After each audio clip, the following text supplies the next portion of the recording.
Pueden tomar sus lugares, hermanos. Pues hoy vamos a tener el mensaje titulado Dios recompensa la buena administración. Dios recompensa la buena administración. Busque por favor el Salmo 24. Ahora, hermanos, la vida cristiana tiene que vivirse obviamente en oración con la palabra, y de acuerdo a lo que vamos aprendiendo, la vida cristiana es una mayordomía, es decir, es una administración. Cuando un creyente ignora estos principios bíblicos de la buena administración, pues ese creyente sufre las consecuencias por no estar administrando bien los recursos que Dios pone a su cuidado, ¿verdad? Pensamos, bueno, pues ya soy cristiano y todo va a marchar de maravilla y nunca habrá problemas y nunca habrá... No, hermanos, hay que aprender a aplicar los principios de Dios, que son sabios, y Dios ha depositado en cada creyente una serie de recursos. Dios nos los confía cuando venimos a Cristo, nos da ciertos dones, tiempo, talento, recursos, relaciones, influencia, etcétera. Y el punto es, o como creyente, estoy disipando o desperdiciando esos recursos o los estoy administrando bien a la manera de Dios. Porque surge un problema o lo que sea, inmediatamente pues podemos echarle la culpa a los demás o culpar a Dios, cuando, mis hermanos, Dios nos dice, aquí está mi palabra, aplica estos principios bajo mi dirección, ¿verdad? Y entonces habrá sabiduría, bendición. Salmo 24, 1 y 2, por favor. Vamos a dar lectura todos juntos. Salmo 24, versos 1 y 2. Y dice, de Jehová es la tierra y su plenitud, el mundo y los que en él habitan, porque él la fundó sobre los mares y la afirmó sobre los ríos. Bueno, vamos a ver algunos principios, mis hermanos, para que administremos bien los recursos que Dios nos ha confiado. Y escuche bien esto, no hay creyente que sea hijo de Dios que pueda decir, Dios no me ha bendecido, Dios no me ha dado ciertos recursos. No es cierto. Todo creyente que viene a Cristo, Dios le confía cierta cantidad y cierto tipo de recursos. Ok, el primer principio, tenemos que reconocer que Dios es el dueño de todo. Dios es el dueño, no nosotros, es Dios. Dice aquí, de Jehová es la tierra y su plenitud, ¿verdad? El mundo y los que en él habitan, y luego nos da la razón. ¿Por qué? Porque él la fundó sobre los mares y la fundó sobre los mares y la afirmó sobre los ríos. Bueno, primer punto, mis hermanos, ¿qué significa esto? Bueno, que el creyente tiene que reconocer que Dios es el creador de todo lo que hay en el universo. Punto, ¿verdad? Y aquí no entramos a cuestionamientos de la gente atea, de la gente agnóstica, de que pues si hay o no hay un creador. La Biblia lo afirma contundentemente, punto, ¿verdad? Y hemos visto que entre más la ciencia avanza, si es un auténtico y un sincero científico, va a tener que reconocer que hay un diseñador y un creador del universo. Así es. Si no es un duro de corazón ni un necio, ¿verdad? Si es un científico, alguien que se dedica a estudiar realmente y con honestidad y franqueza lo que son las ciencias, va a tener que reconocer que a la luz de los últimos descubrimientos científicos y tecnológicos, nada es por casualidad, y que el universo surgió de un diseñador, de una mente perfecta y de un creador perfecto, sabio y amoroso, que es Dios. Dios es el creador, por lo tanto, Él es el dueño de todo. Santiago 1:17 también, vámonos rapidito con algunos versículos. Reconocer que Dios es el dueño de todo también significa que Dios es la fuente de toda bendición. Santiago 1:17, Dios es la fuente de toda bendición. Y dice aquí, toda buena dádiva, o sea, todo regalo, toda bendición y todo don perfecto desciende, ¿de dónde? De lo alto. O sea, toda buena dádiva no es producto de la casualidad o de la buena suerte o de la mala suerte, no. Hay bendición, ha descendido de lo alto. Y dice, del Padre de las luces, en el cual no hay mudanza ni sombra de variación. Entonces, Dios es la fuente de toda bendición. Mis hermanos, no tenemos nosotros por qué enorgullecernos, ni exaltarnos, ni decir, pues, gracias a mi inteligencia, a mi capacidad, a mi esfuerzo. Pues todo eso que tienes No lo tendrías si Dios no te da solamente una cosa que se llama vida, punto, para empezar, ¿verdad? Entonces uno tiene que reconocer dones, talentos, capacidades, habilidades, etcétera, que toda buena dádiva proviene del Padre de las luces y Él es la fuente de toda bendición. Ok, vamos ahora a 1 Corintios, seguimos con este punto, reconocer que Él es el dueño de todo y ese todo incluye nuestra vida, nuestro cuerpo y todo lo que somos y tenemos. 1 Corintios 6:19 dice entonces aquí el apóstol Pablo que ¿o ignoráis que vuestro cuerpo es templo del Espíritu Santo, el cual está en vosotros, el cual tenéis de Dios, y que no sois vuestros? Está hablando a los cristianos. Tenemos que entender que cuando vinimos a Cristo, Él nos compró completamente todo con su sangre preciosa. Dice el versículo 20, porque habéis sido comprados por precio. ¿Cuál es ese precio? La sangre de Cristo Jesús. Dice entonces, por lo tanto, glorificad pues a Dios en vuestro cuerpo y en vuestro espíritu, los cuales son de Dios. Entonces Pablo vuelve a recalcar a los creyentes, hermanos, no somos dueños, ¿verdad? Somos mayordomos, somos administradores y el dueño de todo es Dios. Le pertenecemos a Cristo. Hay un precioso himno que cantamos, ¿verdad? Ya pertenezco a Cristo y Él pertenece a mí. Por lo tanto, ahora el creyente vive para Cristo. Y el creyente que vive para Cristo le va a ir bien en la vida, punto. Así es. No hay aquí un punto de duda, ¿verdad? Simplemente quien vive para Cristo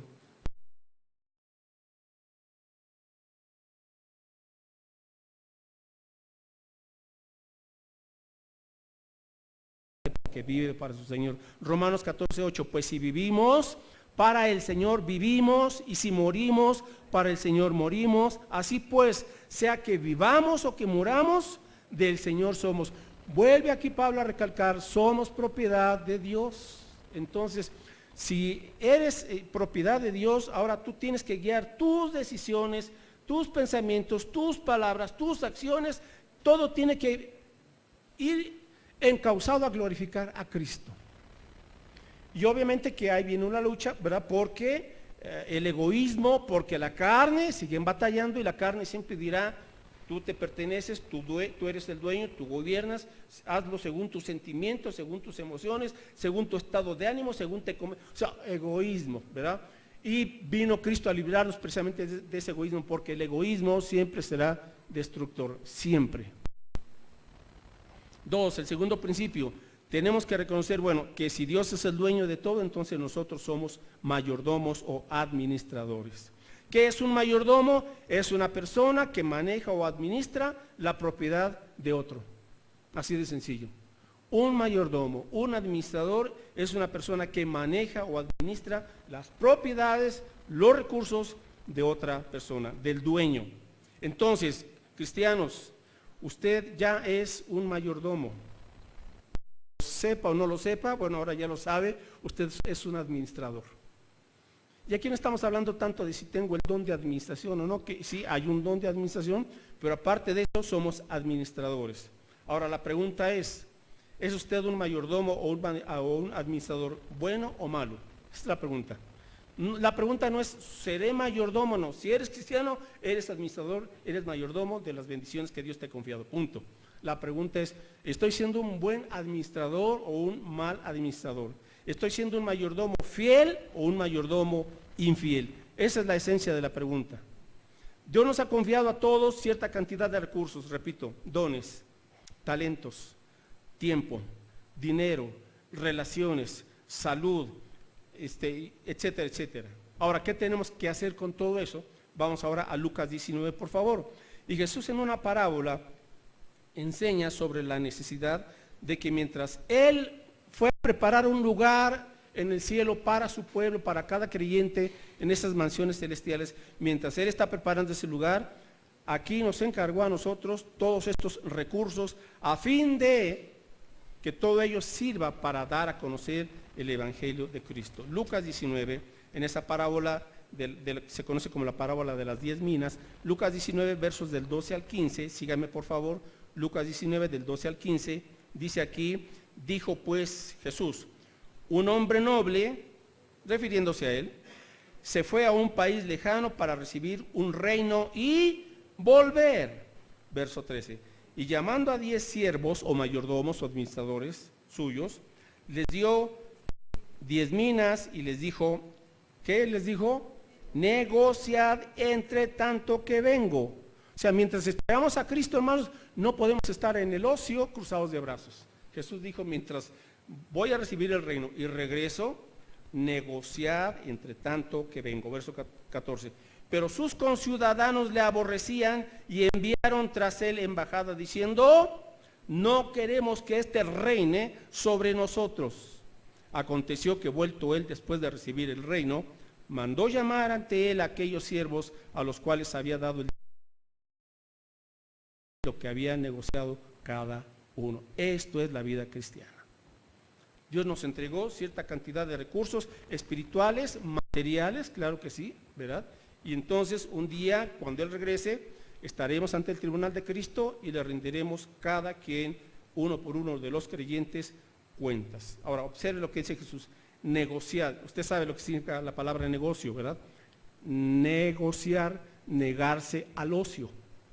Eso significa, es la raíz, negociar, negarse al ocio.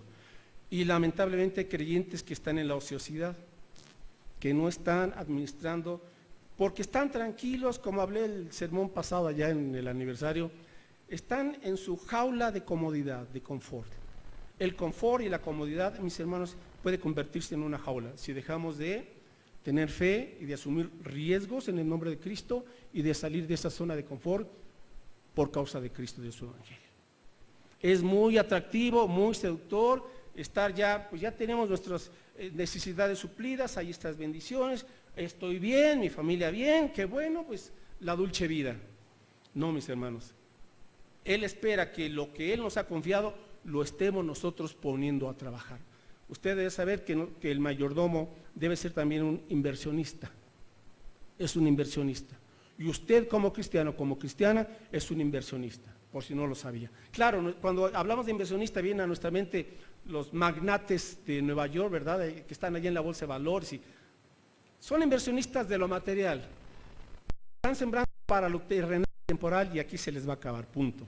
Pero usted y yo estamos invirtiendo tanto aquí lo material como para lo eternal. Por eso dijo Jesús, haceos tesoros en el cielo. Porque tenemos que invertir, sí, mientras estamos aquí, ¿verdad? Por ejemplo, ser buenos administradores de nuestro cuerpo. Nuestro cuerpo es templo del Espíritu Santo. Lo que pasa es que a veces, como somos muy espirituales, hermanos, descuidamos el templo. Y luego andamos con un montón de achaques, ¿verdad?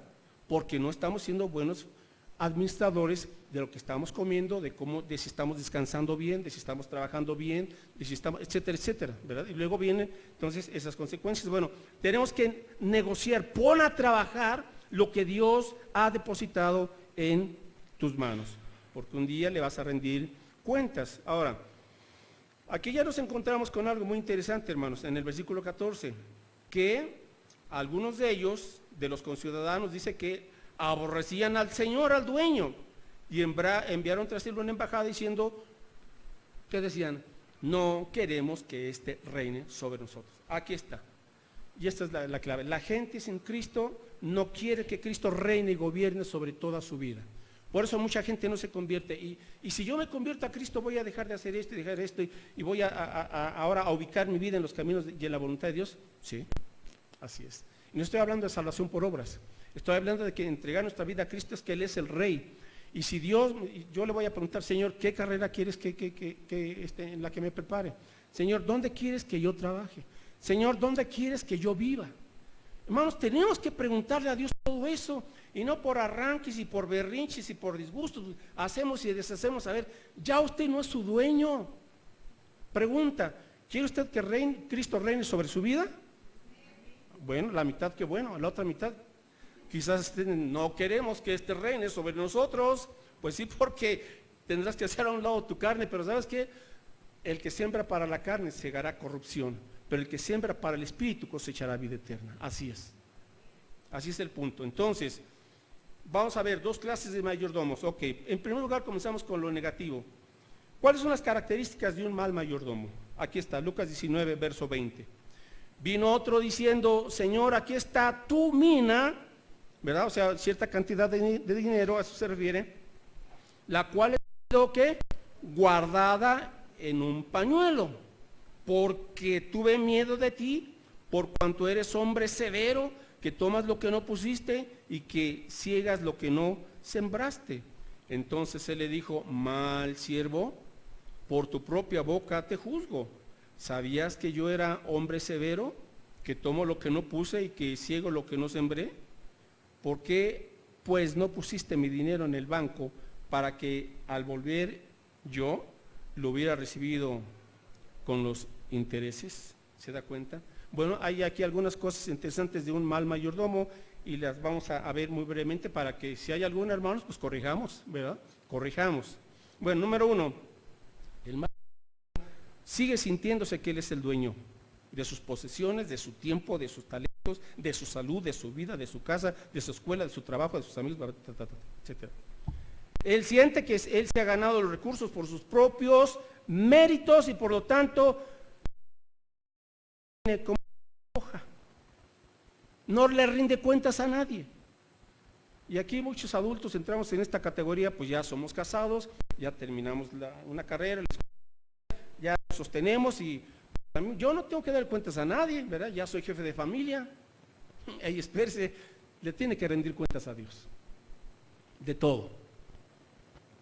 Entonces, el mal mayordomo se sigue siendo el dueño. 2, el mal mayordomo es egoísta y no le gusta ni dar ni compartir. Su filosofía es retén lo más que puedas, da lo menos que puedas.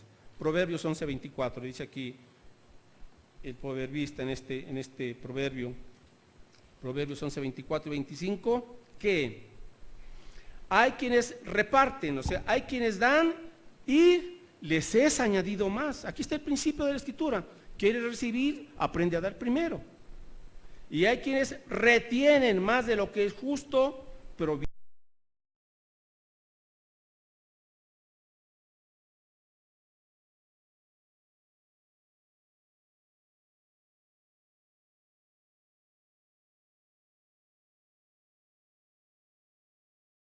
se lo van a dar a esa persona que está a regañadientes, que está de grillo, que está de político, que está tirándole al jefe. Pues, claro que no. Y al final se esfuerza por, oye, aquí, no, yo no, ¿verdad? Entonces, eso es retener en un aspecto, ¿verdad? Hay quienes dan y hay quienes reparten, hay quienes dan servicio y les es añadido más. Pero el que retiene, ahora hermanos, la lógica, ¿verdad? Es, si yo no doy, si yo retengo, tengo más. Esa es la lógica humana. Pero para el Señor es cuando tú das, es cuando más tienes. Es cuando mayor.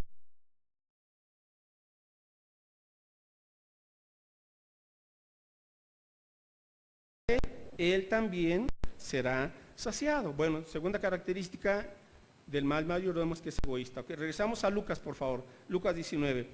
El mayordomo tiene temor de perder. Así es. Tiene temor de nunca tener lo suficiente. Y fíjese que hay gente que esa es su mentalidad. Siempre tienen temor de dar. Si yo doy, pierdo. Si yo aporto, si yo comparto, me quedo con menos. Esa es su mentalidad. Y no saben que están yendo contrario a los principios bíblicos. Porque su enfoque está dirigido por el temor.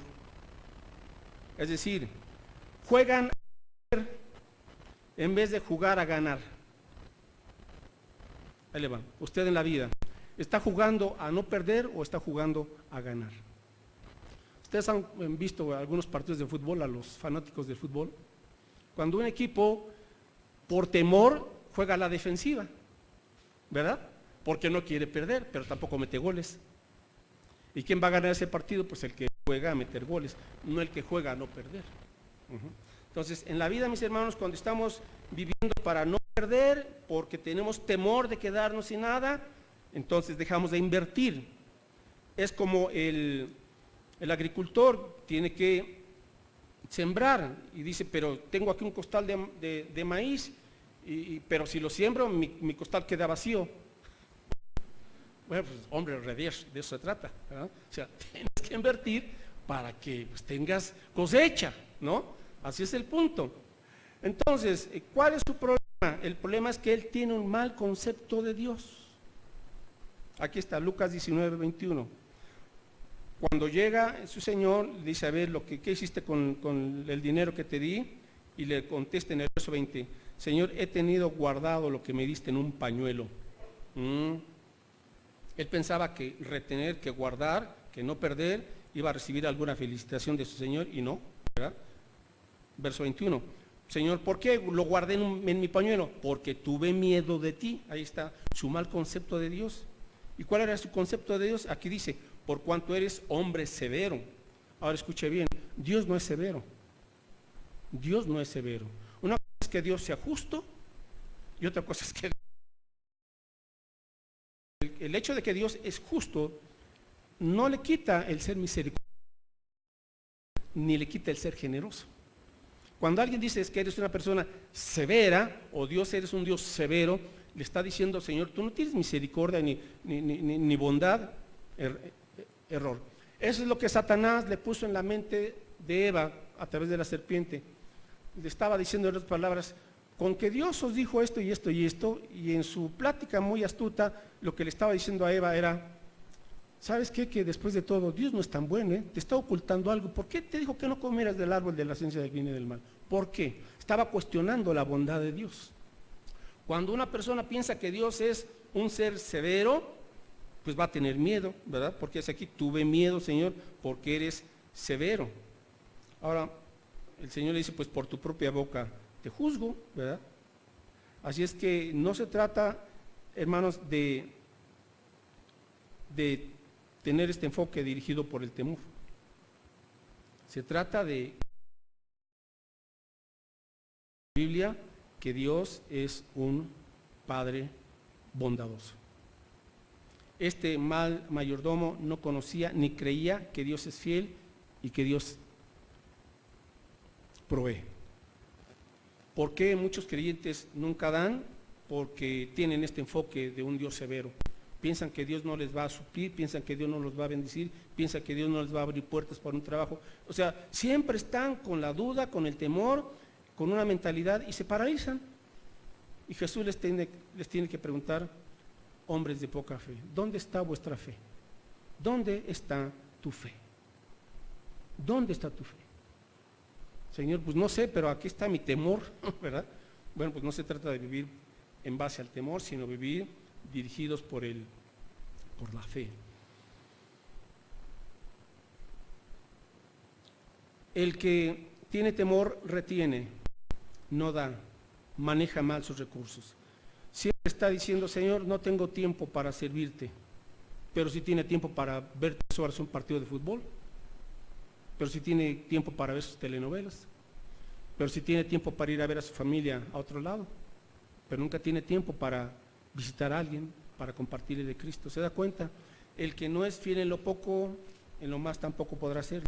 Lucas 16, 12, dice aquí, y si en lo ajeno no fuisteis fieles, ¿quién os dará lo que es vuestro? Lucas 16, 10, el que es fiel en lo muy poco, también en lo más es fiel, y el que en lo muy injusto. El principio bíblico es, no esperes a tener más para ser fiel, con lo que tienes ahí comienza a ser fiel. Ese es el principio bíblico, porque si usted se espera para tener más a fin de poder dar, entonces a usted le falta fe. Con lo que tienes, con lo que Dios te ha confiado, ahí aprende a ser fiel. Y Dios tendrá que esperarse, mis hermanos, a derramar mayores bendiciones hasta que veamos nosotros, hasta que aprendamos a ser fieles en lo que tenemos actualmente. Entonces, una mayor recompensa de parte del Señor. Ok, vamos ahora con las características del buen mayordomo, del fiel mayordomo. Y a propósito, ¿cómo quiere Dios que seamos encontrados? 1 Corintios 4, 1. 1 Corintios 4, 1. Ahora pues, dice Pablo, así pues, ténganos los hombres por servidores de Cristo y administradores, aquí está, mayordomos de los misterios de Dios. Ahora bien, Se requiere de los administradores que cada uno sea hallado fiel. Familias cristianas, escuchen esto. El papá tiene que aprender a ser un fiel administrador. La esposa, la mamá, ella tiene que aprender a ser una fiel administradora. Y cada uno de los hijos tienen que aprender a ser fieles mayordomos delante de Dios. Cada quien lo tiene que aprender, mis hermanos. Usted no puede ser fiel por sus hijos. Ellos tienen que aprender a ser fieles. Y usted tiene que comenzar por ser fiel. Hemos dicho, a veces los papás estamos preocupados por la infidelidad de los hijos, porque no están en los caminos del Señor, etcétera, etcétera. Sí, pero ¿es usted fiel? ¿Cómo quiere que sus hijos sean fieles al Señor si usted no es fiel al Señor? O sea, así es la ecuación, mis hermanos. Tenemos que aprender nosotros a ser primeramente fieles. Ahora, la característica de un buen mayordomo, número uno, es que su enfoque está dirigido por la fe, por la bondad, por el amor y por la generosidad de Dios su Padre. Este es el enfoque. Tengo un Padre celestial que es bondadoso, que es misericordioso, que es generoso y que ha prometido suplir mis necesidades. Busque por favor en Mateo 7. Aquí está esa preciosa promesa que Jesús da a sus discípulos. Y Él nos dice, y nos tiene que recordar la clase de papá celestial que tenemos, la clase de Padre espiritual que es Dios. Mateo 7, y en este ejemplo. ¿Qué hombre hay de vosotros que si su hijo le pide pan, le dará una piedra? ¿O si le pide un pescado, le dará una serpiente? Pues claro que no. Verso 11. Pues si vosotros, siendo malos, sabéis dar buenas dádivas a vuestros hijos, ¿cuánto más vuestro Padre que está en los cielos dará buenas cosas a los que le pidan, a los que confíen en Él, a los que dependan de Él? Bueno, ahí está el punto, ¿sí? Entonces, vuestro Padre celestial dará buenas cosas a los que le pidan. Ahora, para pedir a Dios, mis hermanos, pues tenemos que ser humildes y tenemos que confiar en Él. Entonces, cuando nuestro enfoque es el enfoque correcto en el Dios amoroso, generoso y fiel, hermanos, pues pidámosle al Señor que nos ayude en todas las situaciones de la vida. Material, financiero, sí, pero también, hermanos, en decisiones que tenemos que tomar, pero también en el trabajo. A ver, una pregunta, cuando usted está comenzando su día laboral, ¿se encomienda a Dios? Le dice: Dios, dirígeme, dame sabiduría, que tu gracia abunde en mi vida, hay estos retos para este día, hay tanto trabajo, Señor, guíame por favor. ¿Le pide usted así a Dios que comience su trabajo? ¿O vaya estresado, preocupado, de malas y de mal humor? No, espérese, ¿verdad? Comience su día en las manos de Dios. Señor, hay retos, hay una junta muy difícil, va a haber, tengo que confrontar a un mal empleado, lo que sea. Señor, dame tu gracia, dame tu fortaleza, tu sabiduría, tu inteligencia, y en tus manos me encomiendo. Mis hermanos, así tiene que ser todos los días. Y para muchas hermanas que trabajan también, pero en casa, ¿verdad? Igual, mis hermanas, ¿cómo comienzan su día de trabajo en casa? Igual tienen que encomendarse al Señor, ser agradecidas y pedirle a Dios que las bendiga, que les ayude. Usted tiene que ir por sus hijos, lo que sea, ¿verdad? Igual tiene que poner en sus manos ese día. Los jóvenes que están estudiando, pues tienes que encomendarte en las manos del Señor para que Él te ayude a ser un buen estudiante. Señor, hay esta materia que es un coco para mí, ¿verdad? Señor, dame entendimiento, ¿cómo le hago? Bueno, pídele a Dios discernimiento, pídele a Dios sabiduría, retención, buena memoria. Y también, ahora, mis hermanos, Dios ha puesto también otros recursos. Por ejemplo, necesitas una clase de regularización, te la pueden dar ahí en tu secundaria, primaria, en la preparatoria, en la universidad. Pues si asiste a esas clases de regularización, o habla con tu maestro, no entendí esto. Ahora, si el maestro no te hace caso, bueno, vete a un tutorial en internet, ¿o no? O sea, si no aprendes es porque no quieres, ¿eh? Pero ahora, cualquier materia que tú quieras especializarte, puedes ir a un tutorial en internet y ahí le vas buscando. Así es, hermano, no puedes quedarte con los brazos cruzados y siempre temeroso. Ay, yo no puedo con esta materia y la voy a tronar. No. Tienes que y que el Señor te dé discernimiento para que salgas adelante en esa situación. Ok, ahora, hermanos, en cuanto a lo que acabamos de leer hace un momento, negociar tanto que venga. Ok, vamos ahora a Proverbios 3. El buen mayordomo No solamente se encomienda al Señor, no solamente su enfoque está en la bondad, en el amor, en la generosidad de su Padre Celestial, sino también, según Proverbios 3, tenemos que aprender como mayordomos a honrar a Dios, ¿verdad? ¿Y en qué consiste este honrar al Señor? Bueno, Proverbios 3, 9 y 10, honra a Jehová con tus bienes y con las primicias de todos tus frutos, y serán llenos tus graneros con abundancia, y tus lagares rebosarán de mosto. Ahora observe aquí la promesa del Señor, habrá bendición, ¿verdad?, en tu vida, pero primero tienes que comenzar a aprender a honrar al Señor con tus bienes y con las primicias. Ahora, mis hermanos, aquí hay un principio. ¿Cuál es el principio? Bueno, el principio se llama prioridad. Prioridad. Ahora, esta es la palabra clave para todo. Si usted aprende como cristiano, como cristiana, aprende a darle a Dios el primer lugar en todas las cosas. Esa es la clave. Cuando su vida la alinea a la primacía y a la preeminencia que Cristo merece, su vida comenzará a hacer ajustes y comenzará usted a experimentar fruto en su vida. Prioridades. Tiempo. ¿Cuántos hermanos hay que siempre están quejando de que no me alcanza el tiempo? ¿Cuántas horas le dio, a ver, hermano César, cuántas horas le dio al día al Señor a usted? ¿Cuántas horas al día? 24. Luis, ¿cuántas horas te dio Dios al día? 24. Ok. Hermano Aarón, ¿cuántas horas le dio el Señor a usted al día? Una nada más. ¿Alguien le dio Dios más horas al día? Todos 24. Entonces, ¿por qué a unos sí les rinde y a otros no? ¿Cuál es la clave? La clave se llama prioridad. Si usted tiene 10 cosas o 15 cosas que hacer en un día, esto es un secreto sencillo, mis hermanos. Haga su listita y luego póngale número 1 a lo más importante, número 2 a lo más importante, etcétera, así. Y comience por lo más importante. Si no acabó las 10 o las 15 cosas, ok, pero terminó las 3 primeras o las 5 primeras, ya ganó. Pruébelo y verá cómo entonces se va a dar cuenta de que hay muchas cosas que no eran realmente importantes ni necesarias hacerlas, o que usted las podía delegar a alguien más. Así es el punto.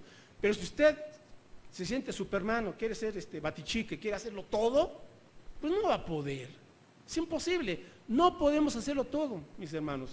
Por eso Dios nos enseñó, y esto lo dijo Jesucristo: busca primero el reino de Dios y su justicia, y todo lo demás irá cayendo en su lugar, vendrá por añadidura, te alcanzará el tiempo para esto, para aquello, etcétera. Y cuando de tu listita veas que hay 10 cosas que pueden esperar, pues que esperen, pero ocúpate de lo primordial, de lo principal, de lo importante realmente, y entonces la vida comenzará a tomar su equilibrio. Cuando actuamos, pero es que a mí me gusta la número 15, es lo más sencillito, lo más facilito, y ya se entretiene las horas, pues sí, se le fue todo el día, ¿verdad? Pero lo que tenía que realmente hacerlo ya dejó de hacerlo, porque no vive en base a prioridades, vive en base a deseos y a placer. Ya la vida más cómoda otra vez. Regresamos. Valores espirituales es lo que tenemos que comenzar a tener en nuestra vida. Honra al Señor, y así también, mis hermanos, en las finanzas. De toda bendición que Dios nos dé cada día del año, cada semana, o cada quincena, según lo recibamos, bendiciones extras. Señor, aquí está el principio. Primero traigo las primicias porque todo es tuyo, de lo recibido de tu mano te damos. Éxodo 23, 19, por favor. Bueno, Éxodo 22, 29, comenzamos aquí con este punto. Ya casi voy a concluir. Éxodo 22, 29. No demorarás la primicia de tu cosecha ni de tu lagar. Me darás el primogénito de tus hijos. Prioridades. Ya desde el Antiguo Testamento Dios le estaba enseñando a su pueblo que Él, Jehová, es el único Dios y merece por lo tanto la prioridad. Ahora, recuerde usted que los judíos venían de una cultura de veintenas y veintenas de dioses. Ellos venían de una cultura idólatra, tenían un montón de dioses para cada cosa. Y cuando vienen al Señor, al único Dios verdadero, pues Dios tiene que enseñarles esto. ¿Sabes que tus ídolos te van a desviar? Deséchalos. Y ahora abócate al único Dios verdadero. Y una manera, mis hermanos, en la cual Dios estaba educando a su pueblo era de los frutos, de las bendiciones que Dios te da, no demores la primicia, ¿verdad? Ahora, ¿cuál es el principio? De lo primero que yo recibo, lo primero, Señor, aquí está tu ofrenda. Ese es el principio. Porque si usted dice, de lo que yo recibo, tengo que pagar la luz, el agua, la colegiatura, la compostura del carro, la deuda aquí de la tarjeta de crédito. Y el diezmo, pues no me alcanzó, Señor, para la siguiente. Está demorando a las primicias. Lo primero es lo primero para el Señor. Ese es el principio, mis hermanos. Éxodo 23, seguimos ahí, ahora sí, verso 19. Las primicias, otra vez, de los primeros frutos de tu tierra traerás a la casa de Jehová tu Dios. Otra vez ahí está el principio. Trae tus primicias a la casa del Señor. Y Deuteronomio 26. Ahora, aquí le voy a decir algo más, mis hermanos. Las ofrendas es algo más que dinero, ¿sí? Lo incluye obviamente, pero aquí está el principio. Deuteronomio 26, 2. Y es que representa la ofrenda, sobre todo, es un acto de adoración a Dios. Es un acto de adoración a Dios. A ver, Deuteronomio capítulo 26, verso 2. Entonces, verso 1.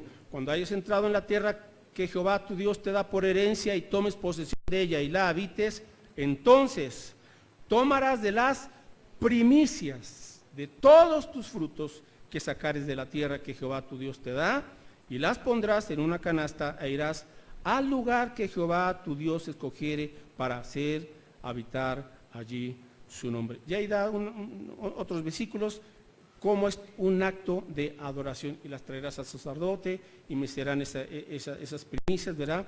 Y recordarás, aquí hay algo muy importante, ¿verdad? Y le dice, y recordarás, ¿verdad? Y hablarás. Esto, que cada vez que nosotros le ofrendamos al Señor, estamos recordando de dónde Dios nos sacó, de la esclavitud del pecado y de Egipto. Porque dice ahí, entonces hablarás y dirás, Deuteronomio 26:5, delante de Jehová tu Dios, un arameo, o sea, Abraham, a punto de perecer fue mi padre, el cual descendió a Egipto y habitó allí con pocos hombres, y allí creció a ser una nación grande, fuerte y numerosa. Y los egipcios nos maltrataron y nos afligieron y pusieron sobre nosotros dura servidumbre. Y clamamos a Jehová, el Dios de nuestros padres, y Jehová oyó nuestra voz y vio nuestra aflicción, nuestro trabajo y nuestra opresión. Y Jehová nos sacó de Egipto con mano fuerte, con brazo extendido, con grande espanto y con señales y con milagros. Y nos trajo a este lugar y nos dio a esta tierra que fluye leche y miel. Y ahora las primicias del fruto de la tierra que me diste, oh Jehová, y lo dejarás delante de Jehová tu Dios y adorarás delante de Jehová tu Dios.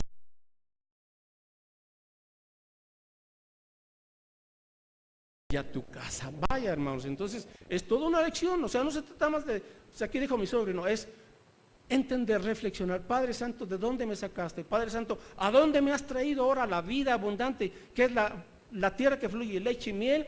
Es un cuadro de la vida abundante que hay en Cristo Jesús. Y Señor, me has traído aquí, y Señor, me has rescatado de la opresión del diablo, del mundo y del pecado. Y Señor, me has ahora bendecido en esta tierra en donde tú me has traído. Y Padre, ahora tú me lo diste, dice verso 10. Tú me lo diste. Este es el principio de la vida. Señor, me diste trabajo, Señor, hubo estos ingresos, lo que sea la cantidad, pero Padre, aquí tengo esto. Gracias, Señor. Y adorarás a Jehová tu Dios. Estaba viendo hace días en internet un documental, como le llaman en Estados Unidos, a los sin techo. No sé si usted alguna vez ha escuchado esa expresión. Allá lo usan en Estados Unidos, los sin techo.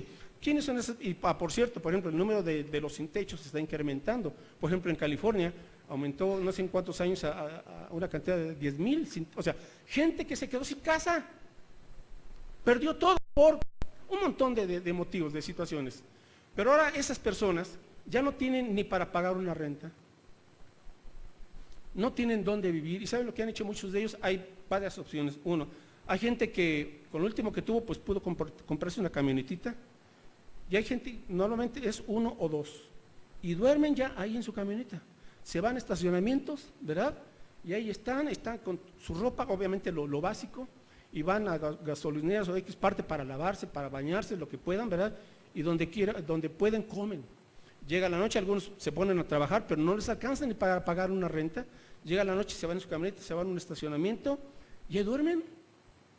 Ese es un tipo de personas. Y hay otros sin techo, que son la gente que no tiene ni vehículo y entonces compran unas tiendas de campaña. Y hay banquetas enteras llenas de tiendas de campaña, de gente pues que anda mendigando y que anda buscando sobrevivir, y en la noche pues ahí se duermen y, o sea, ¿cómo le hacen? ¿Quién sabe, mis hermanos? Pero lamentablemente en el país más rico del mundo se está incrementando la pobreza. Ahora, hermanos, cuando yo vi ese documental, yo dije, bueno, qué afortunados somos aquí, mis hermanos, los que tenemos un lugar donde dormir. Amén. Pero a veces sabe que no lo valoramos. Y tenemos que valorar y recordar y decirle, Señor, no merezco nada, solo por tu gracia me has bendecido abundantemente, Padre Santo. Así es. Entonces, mis hermanos, esta es una forma en la cual nosotros vamos reconociendo que toda bendición proviene de Dios y tenemos que ser agradecidos con Dios y estar contentos con lo que tenemos. Contentos. El creyente que es un buen mayordomo es un creyente que le da gracias a Dios. Hay un pecado que se llama la ingratitud crónica.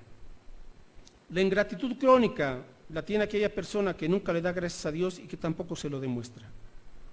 Siempre retiene. ¿Sabe cómo se le llama eso? Ingratitud crónica. Ahora, eso es un peligro. Y no voy a hablar ahorita de esto porque ya se entrará a otro tema, pero Romanos 1, 21 al 25 dice que cuando los hombres no glorificaron a Dios ni le dieron gracias, es lo que dice Pablo ahí en Romanos 1, 21 al 25, le abren la puerta a toda una serie de maldades en su vida. La ingratitud crónica. Entonces, usted y yo tenemos que ser siempre bien agradecidos con el Señor, mis hermanos, con lo que tenemos, ¿verdad? Ok, finalmente, planifique sus gastos, aprenda a tener un presupuesto, aquí le va otro punto, aprenda a vivir por debajo de sus ingresos, aprenda a vivir por debajo de sus posibilidades. Aprenda, ¿verdad? Gaste sabiamente, gaste prudentemente. ¿Sabe usted que la gente gasta emocionalmente? La gente no piensa muchas veces al gastar, se emociona. Y cuando uno lo piensa, ¡ay! Pues sí, es porque estabas emocionado. La publicidad y el marketing lo que hacen es estar moviendo la inconformidad y la falta de contentamiento de la gente a fin de que, mira, aquí hay algo mejor, esto tú te lo mereces, entonces despiertan eso. O sea, es toda una ciencia el marketing y la comunicación. Y vuelven a la gente insatisfecha y pensando que mereces más y aquí y allá, pues aunque te endeudes y todo con el poder de tu firma, ¿verdad? Esa frasecita por ahí muy célebre, y ahí va uno a gastar y a gastar y a gastar. Gaste sabiamente, ahorre diligentemente para el futuro, lo que pueda, pero acostúmbrese a ahorrar para el futuro y disfrute lo que tiene ahora. Disfrute lo que tiene ahora. ¿Qué comió esta semana? ¿Qué va a comer? Pues dele gracias a Dios por el alimento. Y finalmente esta promesa de Dios, 2 Corintios 9, 8, la promesa del Señor, y poderoso es Dios para hacer que abunde en vosotros toda gracia. 2 Corintios 9, 8. Bueno, el 7, cada uno dé como propuso, en 2 Corintios 9, 7, cada uno dé como propuso en su corazón. Ahora, mis hermanos, este es otro tema y no voy a profundizar ya se me fue el tiempo, pero el Nuevo Testamento habla más de ofrenda que de diezmo. ¿Sabe usted de eso? Y la ofrenda es superior al diezmo en cantidad y en calidad. Porque dice aquí, la ley decía, diezmarás esto, punto. Dios no estaba preguntando si querían diezmar o no. Ni tampoco estaba diciendo, pues cuando se te ocurre lo diezmas. Ley. Y cuando vamos al Nuevo Testamento se habla de gracia. Cada uno dé como propuso en su corazón, no con tristeza, no por necesidad, no por coerción, nada de eso, no por manipulación.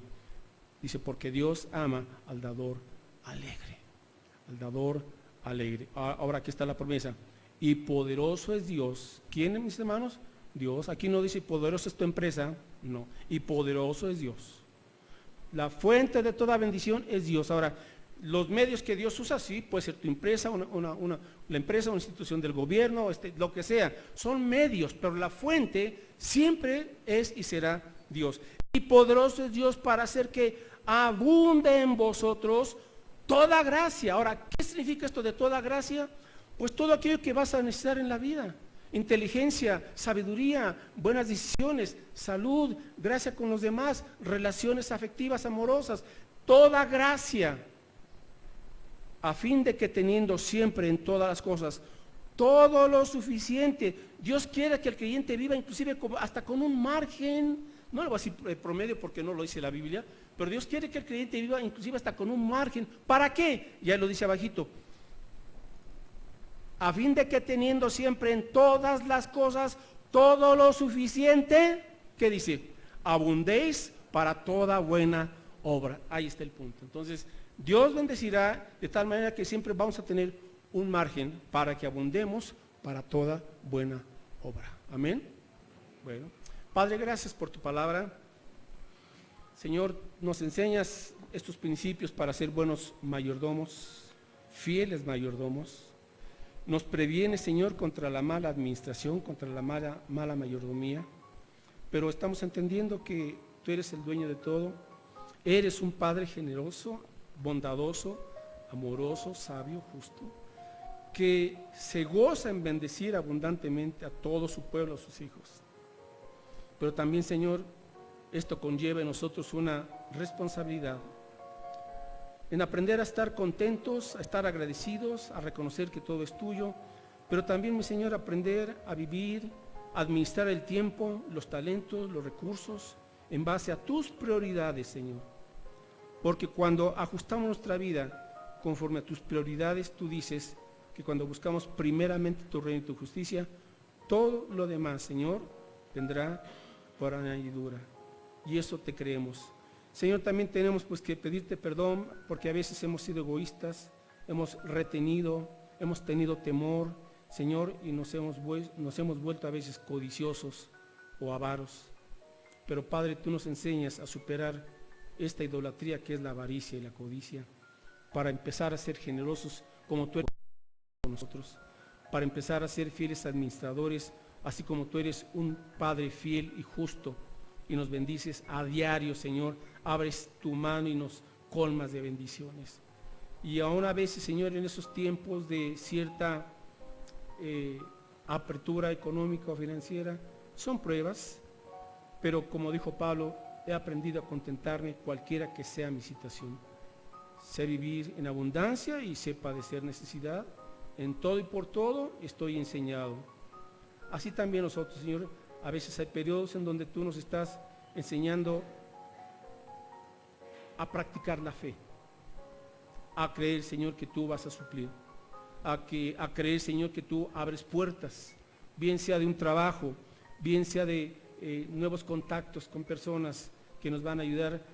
Nos bendices con toda gracia, es decir, Señor, adquirir nuevas destrezas, nuevas habilidades, cómo tratar a la gente, etcétera, Señor.